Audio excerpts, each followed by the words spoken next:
अच्छा, इस व्लॉग में ना मैं आपसे दो बहुत ही बड़ी मज़ेदार सी चीज़ें आपसे शेयर करने लगी हूँ। एक तो है वो जो मैं आपसे शेयर करूँगी, एक मज़ेदार सी रेसिपी जो कि आपको इंशाल्लाह बड़ी पसंद आने वाली है और बड़ी बेनिफिशियल होनी है आपके लिए। उसको अगर आप अपनी डेली लाइफ में यूज़ कर लेंगे। और दूसरा जो मैं आपसे शेयर करने लगी हूँ, बहुत ही खूबसूरत सा सफ़र जो हमने अपनी फैमिली के साथ किया। माशाल्लाह बहुत मज़ा आया। ब्यूटीफुल प्लेस पे आपको लेके जाऊँगी, आखिर तक देखिएगा और ज़रूर कमेंट में बताइएगा कि आपको आज का व्लॉग कैसा लगा। अस्सलाम वालेकुम and welcome back to my new vlog. सुबह हो रही है, यहाँ पर तकरीबन 7:30 का वक्त है और यहाँ पे सुबह नहीं होती है, 24 आवर्स एक ही टाइप का मौसम रहता है, स्पेशली इन समर। तो इस वक्त भी जो टेम्परेचर है ना, वो ऑलमोस्ट वही है जो तकरीबन 12-1 बजे होने वाला है। तो यहाँ पर मेरे घर के सामने जो है वो काफ़ी अरसे से कंस्ट्रक्शन चल रही है, एक घर बन रहा है। तो 46 डिग्री पे काम करते हुए मज़दूरों को ना देखकर मुझे ये शेर याद आया कि शहर में मज़दूर जैसा दरबदर कोई नहीं, जिसने सबके घर बनाए उसका घर कोई नहीं। और ये हकीकत है, बहुत ही तल्ख़ हकीकत है ये। और मैं ये समझती हूँ कि मज़दूर से बढ़कर ना हलाल रोज़ी कमाने वाला मैंने इस दुनिया में नहीं देखा। गर्मी हो, सर्दी हो, बारिश हो, किसी भी तरह का मौसम हो, इन्होंने ज़ाहिर है जो कमिटमेंट की हुई है, जो इन्होंने प्रोजेक्ट पकड़े हुए हैं, वो करके ही देने हैं, भले कैसा भी वेदर हो। यहाँ पे 46 का टेम्परेचर नॉर्मल है, 46 से लेके 48 तक भी चला जाता है। लेकिन इनकी जो काम करने की मैं स्पीड देख रही हूँ, माशाल्लाह जैसी कि तैसी होती है, बिल्कुल कोई इसमें फ़र्क नहीं आता। अच्छा, मैंने इनको ना लेमिनेट बनाकर भेजा। तो यहाँ पर जो काम कराने वाले ऑनर्स होते हैं वो बहुत अच्छे होते हैं, बड़ा कोऑपरेटिव होते हैं। तो इनको बाकायदा से यहाँ पर एक साइड पर रूम बना कर दिया हुआ है, जिसमें ये लोग सोते हैं, यहीं रहते हैं। तो उनके वहाँ पर उन्होंने हमें दिखाया कि यहाँ पर एक छोटा सा हमने फ्रिज रखा हुआ है, हमारे पास बहुत पानी है, हर चीज़ है। तो उन्होंने वो लेमिनेट लेने से इनकार कर दिया। ज़ाहिर उन्होंने कहा कि आप लोग मतलब बहुत शुक्रिया किया और फिर बच्चा वापस लेके आ गया। मैंने कहा चलो कोई बात नहीं। तो बस सुबह हो गई थी, बेटा छोटा वाला उठ गया था और जो बाकी थे, फ्राइडे वाले दिन का ये व्लॉग है। तो बाकी जो है 2 अदद सो रहे थे और मैं और छोटा उठ गया था। तो हमने कहा चलो हम नाश्ता कर लेते हैं, वो जब उठेंगे उनको बना दूंगी मैं। तो बेटे की फरमाइश पर बॉयल एग और ब्राउन ब्रेड मेरे पास थी। मैंने कहा अच्छा से इसको ब्रेकफास्ट बना के देती हूँ। साथ में मैंने भी ऐसे ही ब्रेकफास्ट किया। सुबह का ब्रेकफास्ट थोड़ा हेल्दी होना चाहिए और कोशिश करनी चाहिए कि ऐसी चीज़ें खाई जाएं जो कि सारा दिन आपको थोड़ी बहुत एनर्जी दें। और जैसा यहाँ पे मौसम चल रहा है ना, हमने चाय, जो मेरा इतना बड़ा मग हुआ करता था, वो एक छोटे से कप में कन्वर्ट हो गया है। अब हाफ़ कप चाय मैं सिर्फ सुबह के टाइम पीती हूँ, वरना आप यकीन करें मैं बहुत ज़्यादा शौकीन हूँ चाय की। और 2 कप दिन में पीना तो मेरे लिए मतलब मस्ट है। लेकिन अभी मैंने शाम की चाय जो है वो बिल्कुल बैन कर दी है, बंद कर दी है। अच्छा, जब तकरीबन 10 साढ़े 10 के करीब जो है बाकी दोनों भी उठ गए थे, हस्बैंड भी मेरे और बड़ा वाला बेटा भी। और छुट्टी का दिन था आज, ईद का तीसरा दिन का व्लॉग आपको दिखा रही हूँ ये। तो इसी दिन का मैंने जो पुलाव बनाया था ना, वो मैंने आपसे शेयर की थी लास्ट वीडियो, ज़रूर देखिएगा अगर नहीं देखी। अब मैं जो है ना सबके लिए बनाने लगी थी बड़ी ही मज़ेदार सी स्मूदी, बड़े ज़बरदस्त सा शेक। ये पपाया बनाना कॉम्बो है जो कि बड़ा ही मज़ेदार इसका फ्लेवर बनता है। आप आगे तक देखिएगा, बहुत ही ज़बरदस्त रेसिपी है इसकी, आसान सी, मज़ेदार सी और हेल्दी इतनी है कि बच्चों से लेके बूढ़ों तक, यानी ओल्ड एज तक भी जो है इनके लिए बहुत परफेक्ट है। तो इसमें मैंने ना हाफ़ पपाया और 3 से 4 केले लिए थे, उसकी स्लाइस करके।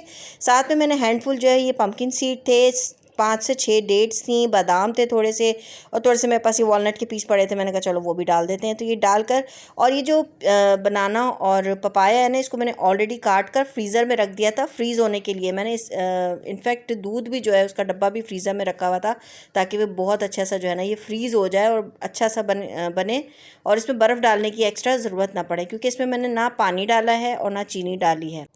तो ये सब चीज़ें जो फ्रोज़न हो गई थी ना, दूध भी बहुत अच्छे से बर्फ़ वाला फ्रीज़ ही हो गया था एक तरह से, और फ्रूट तो हो ही गए थे।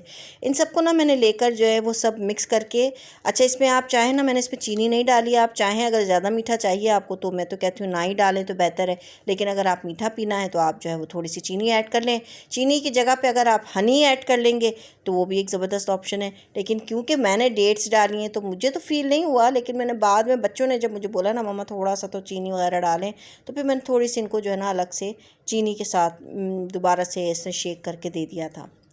अच्छा, ये मैंने पूरा 1 लीटर मिल्क लिया इसके अंदर, और ये बहुत ही मज़ेदार स्मूदी बनी थी और इतनी हेल्दी भी थी कि हमें तकरीबन खाना हमने 3 साढ़े 3 बजे खाया था और उसके फ़ौरन बाद हम निकल गए थे खाना खाते ही। तो आगे आप देखिएगा इंशाल्लाह, बड़ा मज़े का हमारा आज का विज़िट भी था इस ब्लॉग में।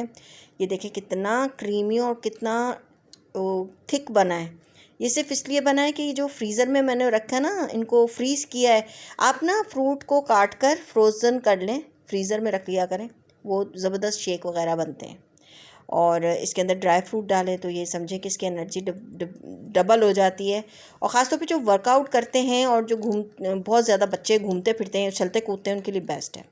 बस जी, खा पी कर जो मैंने पुलाव का आपको बताया व्लॉग मैंने लास्ट आपसे शेयर किया था, वो आज के ही दिन का था, फ्राइडे के दिन का ही था। लेकिन मैं उसको दोबारा तो ज़ाहिर नहीं दिखा सकती क्योंकि मैं उसका ऑलरेडी व्लॉग बना चुकी हूँ। लास्ट व्लॉग मेरा आप लोगों ने पसंद किया, बहुत शुक्रिया। अब आप ये विज़िट भी मेरा बहुत पसंद करेंगे इंशाल्लाह, मुझे उम्मीद है। आखिर तक देखिएगा, बहुत ही खूबसूरत रास्ता था। हम लोग घर से निकले, तकरीबन हमारे घर से कंतब बीच का जो रास्ता था वो तकरीबन 45 मिनट का था। और रास्ते में कोई इतनी ट्रैफिक नहीं थी, बिल्कुल स्मूथ वे था। और रोड्स इतने माशाल्लाह को परफेक्ट हैं यहाँ के, मैं आपको पहले भी अपने उसमें व्लॉग्स में बता चुकी हूँ कि यहाँ पर खूबसूरत तरीन रोड हैं। और किसी भी बड़ी से बड़ी कंट्री का भी मैं कहती हूँ इस तरह का रोड सिस्टम नहीं होगा जो यहाँ पर इन्होंने मस्कत में और ओवरऑल पूरे ओमान में जो है वो रोड्स बना रखे हैं। बहुत ही साफ़ सुथरे, बिल्कुल टर्बुलेंस जिसे कहते हैं ना, बिल्कुल कोई हिलजुल नहीं होती। आप गाड़ी के अंदर बैठे तो आपको पता नहीं चलता कि आपकी गाड़ी चल रही है। इतनी माशाल्लाह स्मूथनेस है। अल्लाह ताला नज़र बद से बचाए और आसानियाँ रखे।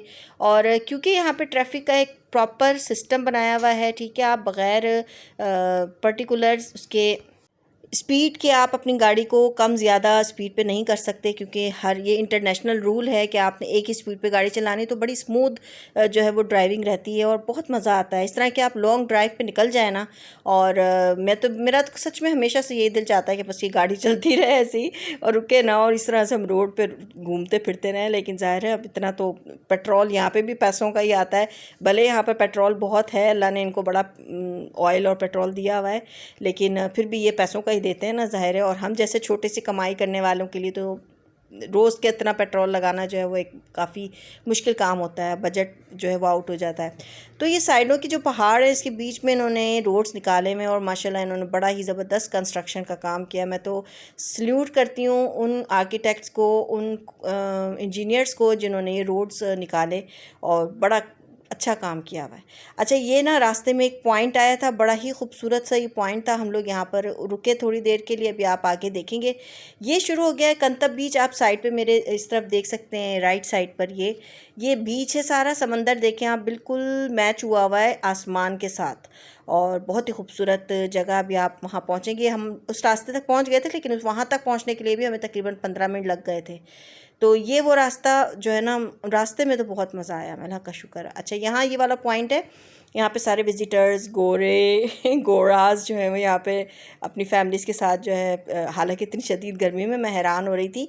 यहाँ पर ज़्यादातर जो विजिटर्स हैं ना वो यूरोप से आते हैं, और जर्मन्स बहुत ज़्यादा यहाँ पर रहते भी हैं। जर्मन सबसे ज़्यादा यहाँ पर ओमान में, अगर आउटसाइडर्स देखा जाए ना, तो उनमें जर्मन्स की तादाद ज़्यादा है। ये बहुत ही खूबसूरत सा पॉइंट था। ये कंतब बीच ही सामने है ये, लेकिन यहाँ अभी हम क्योंकि रोड की तरफ हैं तो यहाँ पर एक पॉइंट बनाया हुआ है। ये हिल है, एक हिल के ऊपर, तो यहाँ पे लोग रुक कर थोड़ी देर के लिए अपने यहाँ पर बैठ के बल्कि पिकनिक मना रहे होते हैं, खाना पीना कर रहे होते हैं। और इस मौसम में भी लोग यहाँ पर उतर के जो है वो इंजॉय करते हैं और पिक्चर वगैरह लेते हैं। हमने भी यहाँ पे उतर के थोड़ी सी पिक्चर्स व्यू की ली और थोड़ी अपनी फैमिली की ली, और हमने यहाँ पे बहुत बहुत मज़ा किया। बहुत ही प्यारा लग रहा था, सिवाय तपती हुई धूप के और कोई तकलीफ दे काम नहीं था। माशाल्लाह बहुत ही ज़बरदस्त लग रहा था, हर चीज़ नज़र आ रही थी। लेकिन ये जो आपको थोड़ी थोड़ी सी धुंध धुंध नज़र आ रही है ना, ये धूप की वजह से, धूप की स्टीम थी ये, समझें आपके जो समंदर से स्टीम बन रही होती है, तो वो सारा जो है ना वो ऐसा लग रहा है जैसे फॉग है। तो ये बहुत ही खूबसूरत इलाका था, मुझे तो बहुत पसंद आया माशाल्लाह। इट गिट बस फिर वहाँ से निकले हम लोग, तो ये देखें कितना खूबसूरत सा रोड, मुझे बहुत पसंद आया। दोनों तरफ इतने घने ये खजूरों के दरख्त हैं, इनकी लाइनें, और माशाल्लाह से ये ना सारे दरख्त ये आप देख रहे होंगे कि खजूरों से भरे हुए हैं ये। तो बस इस गर्मी का पता फिर इस तरह चलता है इन एरियाज़ में, गल्फ़ में क्यों अल्लाह ने इतनी गर्मी दे रखी, क्योंकि यहाँ पे खजूरों ने पकना होता है। और खजूर ही यहाँ का एक मेन, आप समझ लें कि सोर्स ऑफ इनकम, अगर कहूँ तो गलत ना होगा, बहुत अच्छा मेन सोर्सेज में से एक सोर्स जो है वो डेट्स भी हैं यहाँ पर, क्योंकि यहाँ पर दरख्तों को इस तरह की गर्मी चाहिए होती है। ये खूबसूरत से डेंस टाइप के, आपको समझेंगे, भरे हुए खजूरों के दरख्त हैं माशाल्लाह, बहुत ही खूबसूरत। मेरे कैमरे में शायद क्योंकि जो वाइन स्क्रीन थी ना वो थोड़ी सी डस्टी हो गई थी रास्ते में, और वीडियो मेरे ख्याल है क्लियर नहीं आई। अच्छा जी, हम पहुंच गए काफ़ी देर, तकरीबन 46 मिनट हो गए थे हमें ड्राइव करते हुए। तो हम पहुंचे कंतब बीच। ये है वो खूबसूरत सी जगह। यहाँ पे बहुत सारे लोग आए हुए थे, ज़्यादातर पाकिस्तानी, इंडियंस, और जो हमारे ज़ाहिर उनकी भी छुट्टियां थी, ये जो अभी ईद पर, तो उन्होंने भी यहाँ पर फिर ऐसे वक्त गुजारा, इंजॉय किया। यहाँ पे बोट्स होती हैं बहुत ज़्यादा, बहुत अच्छा सफ़र कराते हैं, लेकिन अच्छी खासी एक्सपेंसिव इसकी फ़ीस होती है, तो हमने तो अभी नहीं ली फ़िलहाल। तो इंशाल्लाह फिर कभी आएंगे तो फिर ले लेंगे। यहाँ पर रश भी बहुत था, और मतलब बैठने की जगह खैर नहीं थी यहाँ पर कोई, क्योंकि यहाँ पे समंदर में सब जो है वो एंजॉय कर रहे होते हैं, पानी में नहा धो रहे होते हैं। और यहाँ पे इस तरह के ना बहुत सारे जो हैं वो पॉइंट्स बनाए हुए बीच के, क्योंकि ओमान में बहुत बड़ा बीच लगता है। तो बस जी, ये था आज का मज़ेदार सा ट्रिप। मुझे उम्मीद है आपको पसंद आया होगा, मज़ा आया होगा, क्योंकि ये रोड ट्रिप था बेसिकली। अपना ख्याल रखें मेरे चैनल का भी। अल्लाह हाफिज़।